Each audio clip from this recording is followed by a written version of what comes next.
Baik pemirsa, saat ini Anda sedang melihat bagaimana suasana ruang persidangan di Pengadilan Negeri Jakarta Selatan yang hari ini digunakan untuk agenda pemeriksaan saksi atas perintangan penyidikan atau obstruction of justice atas terdakwa Hendra Kurniawan, Irfan Widianto, kemudian Agus Nurpatria, Baikuni Wibowo dan juga Cak Putranto. Di mana untuk terdakwa Agus Nurpatria, Irfan Widianto dan juga Hendra Kurniawan hari ini menjalani agenda pemeriksaan saksi. Sementara untuk Baikuni Wibowo dan juga Cak Putranto hari ini menjalani putusan sela atau agenda persidangan putusan sela, di mana majelis hakim memutus eksepsi dari terdakwa ditolak sehingga persidangan atau tahapan persidangan akan memasuki tahap selanjutnya seperti itu. Dan saat ini pemirsa, ruang sidang sudah mulai dikosongkan karena sidang atau agenda sidang pemeriksaan saksi hari ini sudah berakhir dan akan dilanjutkan kembali minggu depan. Kita lanjutkan kembali pemirsa dialog bersama dengan pakar pidana Universitas Indonesia, Bapak Heru Susetyo. Pak Heru. Ya baik Mbak Fani. Baik. Kita melihat tadi ada sebuah momen yang cukup menarik ketika terdakwa Irfan Widianto bertanya langsung kepada para saksi yang notabene juga kolega atau mantan koleganya di Polres Jakarta Selatan. Memang dalam persidangan seorang terdakwa diperbolehkan ya untuk bertanya langsung kepada saksi. Apa saja parameter ketika majelis hakim memperbolehkan terdakwa bertanya kepada saksi? Ya itu dimungkinkan karena dia pun juga dalam posisi sebagai terdakwa ya, dia punya hak. Jadi yang menanyakan bisa kuasa hukumnya atau bisa terdakwa langsung itu dimungkinkan ya. Karena kan dalam rangka ini kan mendapatkan kebenaran material ya. Maka karena dia pun belum sebagai terpidana, dia masih punya kesempatan, punya peluang asas praduga tak bersalah. Artinya kan dia juga punya hak untuk membela diri. Itu dimungkinkan. Bisa kuasa hukumnya menanyakan atau dia langsung. Ya, apalagi kalau dia merasa tidak bersalah atau dia merasa ada hal yang menurut dia tidak benar, dia bisa mengklarifikasinya atau dengan cross check kepada saksi-saksi yang dihadapkan, ya, apakah saksi yang a charge ataupun yang ada charge, yang meringankan atau yang memberatkan, baik yang terutama yang dihadapkan dari pihak JPU ya, jaksa penuntut umum, karena biasanya dari pihak JPU kan yang sifatnya memberatkan, dari yang pihak kuasa hukum biasanya sifatnya meringankan begitu. Oke, baik. Ya. Pak Heru, saya potong dulu. Kita harus kembali ke Pengadilan Negeri Jakarta Selatan karena ada atau berlangsung konferensi pers. Siap. Baik. Dan pertanyaan selanjutnya saya tanya, apakah itu barang bukti sudah nyampe penyidik, ada tanggung jawab siapa? Tanggung jawab penyidik. Jawaban mereka. Ya kan, artinya tidak ada kesalahan sampai dengan di sini kan gitu. Tadi juga disampaikan juga bahwa DVR CCTV ini ada jangka waktunya, ada batas waktunya, kurang lebih antara 5 sampai 7 hari. Tadi kami tanyakan juga kapan perintah Kasat Reskrim untuk menyisir DVR CCTV ini. Ternyata tanggal 16, padahal kejadian tanggal 8. Artinya apa? Artinya apabila itu baru disisir tanggal 16, artinya sudah hilang itu rekamannya. Artinya apa yang dilakukan oleh Irfan ini adalah membantu, sangat membantu proses penyidikan ini. Karena kalau itu hilang, hal itulah yang akan membuat penyidik menjadi kesulitan. Itu bukan pendapat kita, yang ngomong saksi. Yang ngomong saksi tadi. Dengan fakta persidangan bahwa apa yang dilakukan Irfan membantu penyidikan, tidak menghalang-halangi, tidak ada maksud untuk mempersulit, bahkan perbuatan itu benar. Artinya perbuatan itu dibenarkan. Kalau masalah sprint, masalah administrasi itu hanya masalah administrasi dan mereka dihukum. Untuk itu penyidik itu ngomong saya kena kode etik. Dan mereka mengakui itu kesalahan kami masalah administrasi. Administrasi bukan tindak pidana loh. Dan kami juga tanyakan tadi, apakah penyusulan formil tersebut, beasita dan sebagainya ini lumrah dilakukan. Pada dasarnya apabila di lapangan itu harus bergerak cepat, mereka sampaikan. Jadi hal-hal tersebut biasa dilakukan, gitu. Dan juga ternyata dalam penyerahan ke Puslap 4 oleh pihak Polres itu juga menyampaikan bahwa yang menyerahkan ini bukan penyidik yang berwenang. Jadi itu hanya kebetulan salah satu kanit yang diperintah oleh Kasat untuk mengantarkan. Tadi diantarkan pun tidak ada formilnya juga tidak ada. Jadi tidak ada laporan polisinya, tidak ada dasar penyerahan surat permohonannya tidak ada, BA-sitanya tidak ada. Simpelnya gini, saya tahu ada barang bukti tindak pidana apa. Saya serahkan ke penyidik. Salah? Tidak. salah enggak, malah ditangkap, malah dijadikan tersangka itu.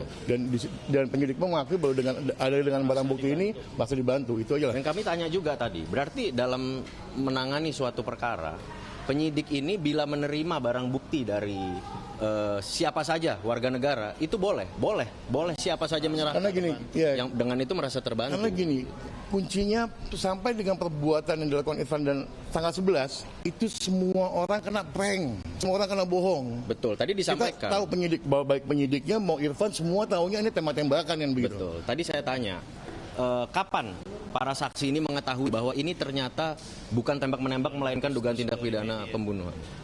Ternyata baru bulan Agustus dan mereka pun mengetahuinya dari media.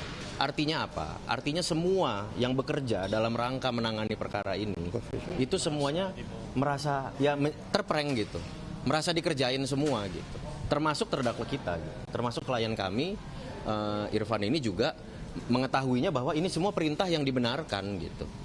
Dalam rangka membantu mencari kebenaran gitu terhadap perkara ya, ini. ketika ada perintah untuk merusak itu setelah ini tanggal 13 itu baru ada niat jahat. Artinya niat jahat untuk menghilangkan barang bukti, baru ada niat jahat untuk mengkaburkan, merusak dan lain-lain. Dan di situ tidak ada peran Irfan. Tidak ada sama sekali. Peran Irfan sudah selesai, perbuatan Irfan selesai di tanggal 11. Betul. Gitu kan. Ya kita bisa menilai, mudah-mudahan majelis hakimnya pun bisa menilai apa yang kami yakini. Iya.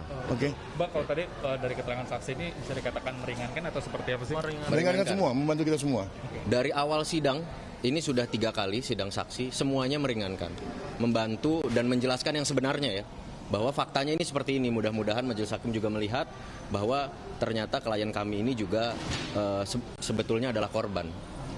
Gitu. Ya dia dijadikan disangka dengan asumsi bahwa memang dia mantan anak buah Sambo. Tapi dia mengundurkan diri sebelum. Jadi tadi disampaikan bahwa Irfan ini adalah bekas prinya Verdi Sambo. Tapi disampaikan bahwa ia mengundurkan diri.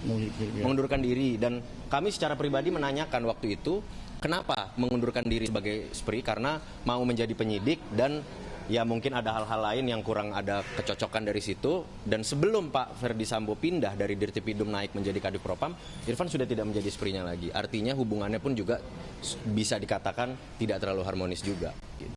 Bang, berarti bisa ditegaskan kalau hasil DVR yang tadi itu semua pihak tidak tahu apa yang terjadi di rekaman tersebut? Pada saat itu ya, kecuali setelah itu baru setelah 13 ditonton sebagaimana kesaksian sebelumnya bahwa Baikuni, Arif Rahman dan Cuk nonton di rumahnya itu kasat ya kan? Iya betul. Itu baru ada dan mereka melaporkan kepada Sambo, disitulah baru tahu kan gitu. Dan yang tahu cuma 3 orang itu, yang lain nggak ada yang tahu itu. Betul. Oke, thank you. Oke, terima kasih ya. Terima kasih ya semuanya. Thank you.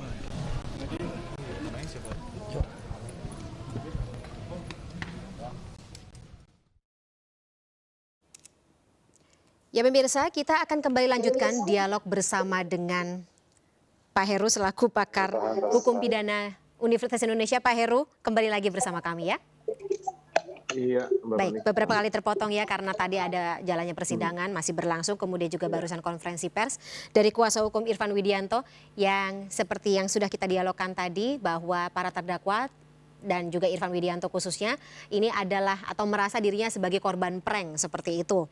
Merasa bahwa mereka juga tidak sebenarnya tahunya tidak terlibat, tapi kemudian mereka harus melaksanakan tugas, tapi mereka akhirnya harus terkena kasus obstruction of justice seperti itu. Tapi kita akan bahas hal lain pemirsa dan juga Pak Heru terkait dengan tadi Irfan Widianto yang tadi menanyakan langsung apa yang ingin ditanyakan kepada saksi dan diizinkan oleh majelis hakim. Seperti apa ini kalau dari kacamata acara pidana, Pak Heru?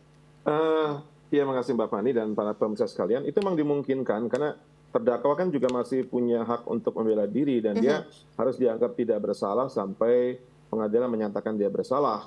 Bersalah pun juga di tingkat pertama kan bisa ada banding, ada kasasi, ada peninjauan kembali. Artinya itu hak yang datang dari hak yang datang dari undang-undangan, dari Kitab Undang-Undang Hukum Acara Pidana, dan itu dimungkinkan, boleh-boleh saja. Oke. Apalagi dia dalam posisi sebagai membela diri, dia belum sebagai terpidana, dia masih bisa membela diri, dan dia pun juga bisa meng-cross check ya.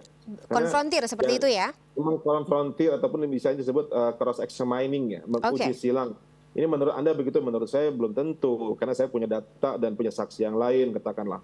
Oke. Tadi kan emang AKP Irfan kan juga dia bukan polisi sembarangan, dia lulusan terbaik ya, terbaik dari Akpol di zamannya, peraih Adi Makayasa. Artinya dia cukup punya sangat punya kapasitas untuk membela diri ya. Ketika dinyatakan dia terlibat, tadi pun disampaikan oleh kuasa hukum, ya dalil kuasa hukum seperti itu, dia korban prank, dia nggak tahu apa yang sebenarnya, ya nanti kita lihat aja bagaimana hakim memutuskannya. Tapi artinya dia punya dalil, dia punya pembelaan, dan itu sah-sah saja. Nanti tinggal pengadilan memutuskan dalil mana yang paling kuat setelah melakukan cross examining, menguji alat bukti, barang bukti, keterangan saksi, ahli, dan sebagainya. Nah, bedanya dengan Sambo. Dalam persidangan sebelumnya, Sambo juga sempat meminta izin kepada hakim untuk bertanya kepada saksi, tapi tidak diizinkan oleh majelis hakim atau saat itu ketua dari majelis hakim. Parameter atau katakanlah apa pertimbangan dari hakim ketika mereka mengizinkan, kemudian juga menolak permintaan terdakwa untuk tadi konfrontir saksi? Lebih ke relevansi ya. Artinya yang ditanyakan itu relevan tidak, berhubungan tidak dengan topik yang didakwakan atau ditanyakan kepada dia.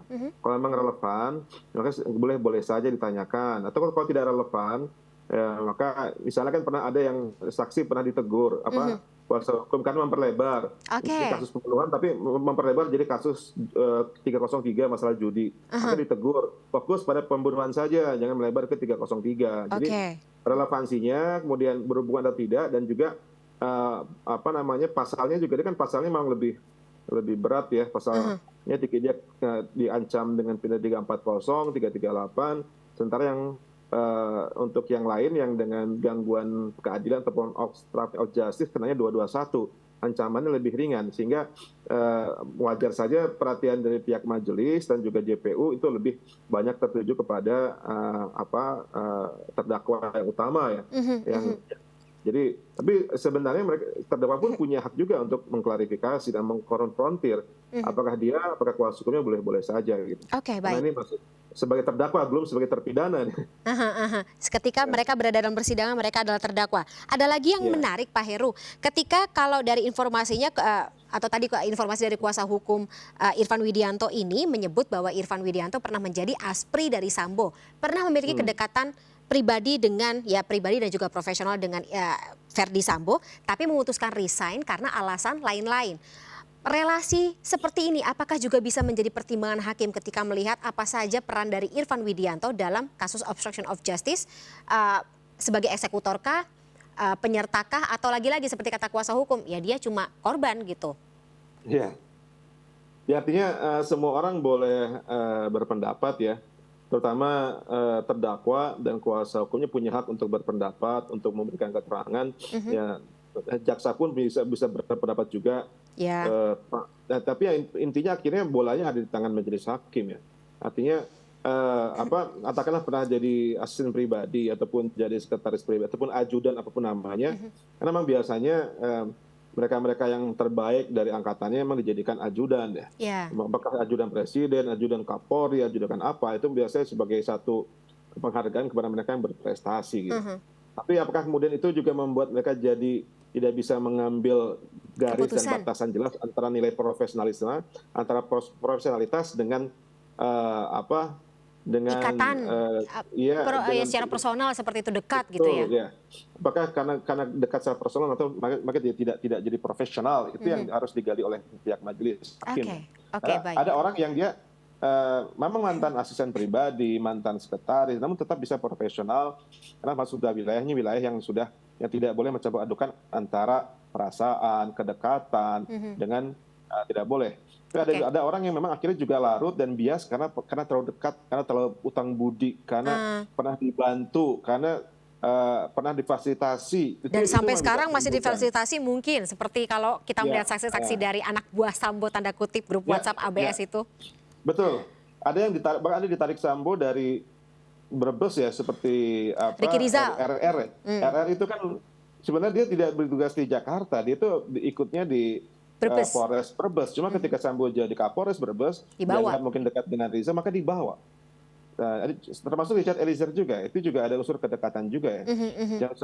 Tentunya seorang komandan seperti Sambo, dia akan memilih orang-orang yang dianggap bisa bekerja sama dengan dipercaya. dia, Joshua almarhum. Nah, jadi Jadi kan dia pun punya kewenangan buat menunjuk ini saya mau dengan anak ini, saya mau dengan orang ini. Oke, Itu oke. kewenangan dari seorang komandan ya. Jadi Jadi jadi kita bisa menakar ya Pak Heru, orang-orang yang berada Iya. dalam pusaran kasus ini adalah orang-orang yang memiliki kedekatan profesional maupun personal Ya. dengan Verdi Sambo. Betul. Baik, baik. Pak Heru, ada yang juga ingin saya tanyakan terkait dengan sosok Ketua RT, Dr. Andeseno, yang beberapa kali kalau dalam agenda persidangan ini kalau dihitung kayaknya sudah 3-4 kali dipanggil dalam persidangan, tapi sampai dengan saat ini masih mengatakan sakit, belum memenuhi panggilan persidangan. Ada batasan nggak sih Pak Heru ketika seorang warga ini menolak persidangan sampai berapa kali sampai akhirnya bisa dijemput paksa atau harus dijemput paksa? Ya sepatutnya sih kalau memang dipanggil oleh pihak pengadilan untuk memberikan kesaksian seharusnya memenuhi ya, termasuk oleh pihak kepolisian dalam Harus rangka dan wajib ya? penyidikan sepatutnya kecuali ada halangan yang tetap ya, seperti sedang umroh, sedang haji, sedang di luar negeri atau sedang sakit keras gitu. Cuma karena sebagai warga negara yang baik, dia sepatutnya bisa memberikan keterangan karena ini kan menyangkut nasib orang ya, menyangkut nasib orang, masa depan orang, nyawa orang, dan kebenaran juga menyangkut dengan keadilan. Artinya dia harusnya kooperatif. Mungkin sekali keterangan dia bisa menjernihkan kasusnya dan membuat semakin terang pengungkapan kasusnya. Jadi dia sepatutnya hadir sih. Kecuali ada halangan tetap, ya tadi sakit keras lah ataupun sudah sedang di luar negeri. Jadi kalau masih kesehatan sepatutnya datang. Dan kalau dia khawatir bahwa dia akan mengalami tekanan, kan ada kekhawatiran saksi, dan saksi kan kadang-kadang nggak merasa nyaman juga. Ya. Apalagi dia juga mantan polisi, dia tahu ya. Ini kan daerah komplek polisi, yang berarti rata-rata tinggal rata-rata polisi. Khawatir ada intimidasi, ada pressure, jadi dia bisa minta bantuan ke lembaga LPSK, lembaga perlindungan saksi dan korban, atau yang lainnya. Jadi kalau khawatir ya tinggal disampaikan bahwa saya minta perlindungan. Khawatirnya barangkali kesaksian dia dianggap bisa memberatkan salah satu pihak sehingga dia merasa tidak nyaman, ada menteror lah, kemudian hari ada yang mengintimidasi. Jadi dia mungkin lebih memilih mendingan saya enggak. Tapi bisa dipanggil paksa kan Pak Heru? Bisa. Berapa kali Bisa. pemanggilan persidangan sampai akhirnya harus dipanggil paksa biasanya? Ya sesuai keperluan ya, artinya karena sidang sini kan ada batasannya ya. Betul. Sidang pidana itu ada batasannya, ada 90 hari ya. hari penahanan juga ada batasannya. Maka dia nggak boleh terlalu lama-lama, karena kalau nggak bisa diambil, tidak panggil paksa, kalau tidak kooperatif bisa ditinggalkan. Jadi ya sebenarnya keterangan dia diabaikan juga boleh diabaikan ya. Cuma barangkali ada yang merasa ada yang dirugikan kalau ketika dia tidak memberikan keterangan.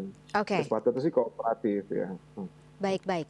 Mungkin terakhir Pak Heru, kalau misalnya melihat bagaimana jalannya persidangan selama ini, tapi terutama kita bicara mengenai skupnya obstruction of justice. Apakah fakta-fakta hukum atau siapapun yang sudah dihadirkan dalam persidangan ini menurut Anda sudah cukup untuk ya katakanlah jadi pertimbangan hakim memutus vonis nantinya kepada atau atas para terdakwa? Ini kan belum selesai, masih bergulir ya. Dan tapi saya lihat pihak kepolisian terutama sudah sangat maju ya, terutama Pak Kapolri itu sudah cukup berani ya, karena ini kan buat dia tamparan keras ya, ini anak buah dia sendiri. Belum lagi ada kasus Kanjuruhan, kasus di Medan, kasus di mana-mana. Apalagi dengan kasus Sambo ini membuat sebenarnya pihak kepolisian tertampar ya, tercoreng mukanya. Tapi ya bagus Pak Kapolri berani dan juga didukung Pak Presiden untuk ya menegakkan kasus ini dan memberikan sanksi yang relevan. Jadi sepatutnya ya just go on, teruskan saja, lanjutkan, jangan ragu-ragu ya. Artinya mungkin ini bagian dari proses seleksi alam ya. Jadi hanya mereka yang bersihlah, mereka yang adil, mereka yang benar yang harus berlanjut, yang tidak beres ya sudah diseleksi alam, mereka ditinggalkan ya. Kalau salah dikenakan sanksi, kalau betul diberikan reward seperti itu ya. As simple as that sih ya. Tapi kan itu memerlukan nyali sendiri ya, karena ini kan mendidik polisi. Pak Heru? Ya kan juga tidak mudah dan tidak murah ya, hanya dengan penduduk Indonesia ya. Ya, halo? Iya, baik. Sinyal Anda sempat terputus, Pak. Oh iya, maaf. Jaringan kurang bagus. Baik. Ya, halo. Iya, baik, Bapak. Singkat saja, Pak. Ya intinya kita dukung sih. Kita dukung dari pihak kepolisian, terutama Pak Kapolri, ya dengan dukungan para presiden untuk meneruskan dan untuk melakukan persidangan etik dan memeriksa anggota-anggotanya yang melakukan melanggar etik ya, maka diberikan sanksi etik yang sebesar-besarnya. Kalau sanksi etik kan wilayahnya dari kepolisian dengan sanksi etik ke Dewan Kehormatan. Sementara kalau pidana wilayahnya pengadilan. Jadi kita dukunglah pihak kepolisian supaya bisa memberikan support yang sekuat-kuatnya. Nanti kalau yang bersalah itu ya dipidana, kalau yang tidak bersalah dipulihkan, direhabilitasi. Kemudian mereka yang perlu sanksi etik diberikan sanksi etik dengan adil, dengan fair. Kalau memang tidak bersalah, ya mungkin bisa di lift up, bisa dirubah di tingkat banding sanksinya. Keadilan seadil-adilnya ya bagi seluruh orang yang terlibat. Baik. Cuma ini saya melihat ini suatu yang baik sih Mbak, suatu langkah yang sangat baik untuk reformasi di tubuh polisi. Polisi akhirnya jadi penegak hukum bukan semata-mata jadi malah menakutkan bagi warga masyarakat seperti itu. Baik, Pak Heru. Pak Heru, karena durasi kita sangat sempit, kita harus terpaksa sudahi dulu dialog kita sore hari ini. Tapi terima kasih banyak atas insight-nya Pak Heru dalam Breaking News MNC News sore hari ini. Salam sehat selalu Pak Heru. Kita ganggu lagi dalam kesempatan berikutnya Pak ya. Terima kasih sekali lagi. Selamat sore, sampai jumpa. Ya pemirsa, Breaking News MNC News akan segera kembali sesaat lagi. Tetaplah bersama kami.